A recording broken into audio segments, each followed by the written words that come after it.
Hey everybody, this is John Skiba from the Arizona Consumer Law Group. And in today's video, I wanted to discuss some information that we recently received about how the stimulus payments, under the CARES Act of 2020, the $1,200, $2,400 payments that are going to be provided to families, how those are going to be treated in a Chapter 7 bankruptcy.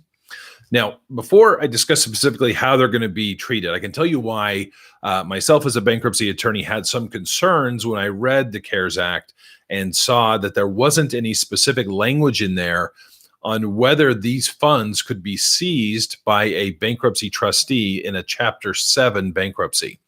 Now, the idea behind Chapter 7 bankruptcy is you're going to get rid of a lot of debt. You're going to get rid of credit cards, medical bills. Most unsecured debts are going to go away completely. The trade-off is the court assigns a bankruptcy trustee who works for the Department of Justice. They come in and they review all your documentation and determine if you have any assets that are not exempt, that are not protected by Arizona or federal law. If there's any of these non-exempt assets that the court or the trustee can take, sell, and distribute money to your creditors. Now, anytime that there's monies that are owed to you prior to the filing of your bankruptcy, even if you haven't received them yet, often bankruptcy trustees can go after those funds and take the money and give that to your creditors. So as a bankruptcy attorney, there's a big concern there that if people who are needing to file for bankruptcy because they've had a job loss, debt issues, lawsuits, wage garnishments, whatever's going on, they need to file a Chapter 7 bankruptcy. There was some concern on the part of all Chapter 7 bankruptcy attorneys like myself of whether a United States trustee was going to step in and try to seize those funds that you receive under this CARES Act. So, these funds were allocated by Congress to families, $1,200 for individuals, $2,400 for married couples. There are some income limits to who's going to receive those. But they want those payments to get to families to be able to help them in this very difficult time. And that doesn't do much if a bankruptcy trustee can step in and take those funds and pay it out to your credit cards. So we received some comfort in that we received an order here from the United States trustee.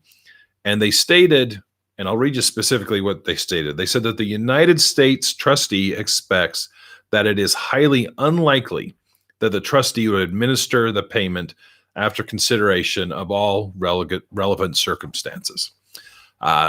Not as far as I would like them to have gone with this. I like to say, look, we're not going to take this. People are hurting right now. People are going to need these funds.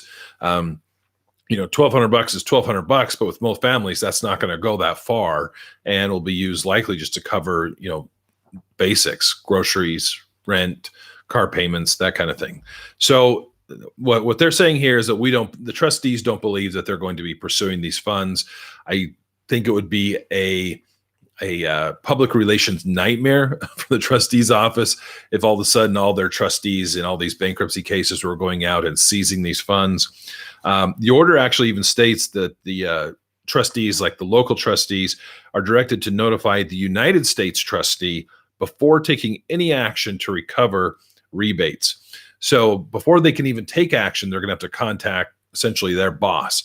It sounds like you get approval to do that, which is not something that they normally have to do. For everything we're hearing on this and what I've heard locally from trustees here in Arizona, I don't believe that those funds are going to be at risk.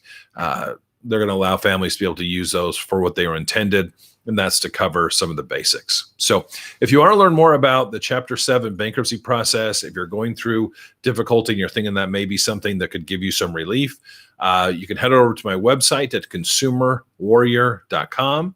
That's consumerwarrior.com. We have a zero down bankruptcy option where you don't have to put any money down, and we can get your case filed. We can stop wage garnishments, stop the collections, and get you on the path back to financial recovery on this. So again, if it can be of any help, head on over to our website, but I appreciate you watching today.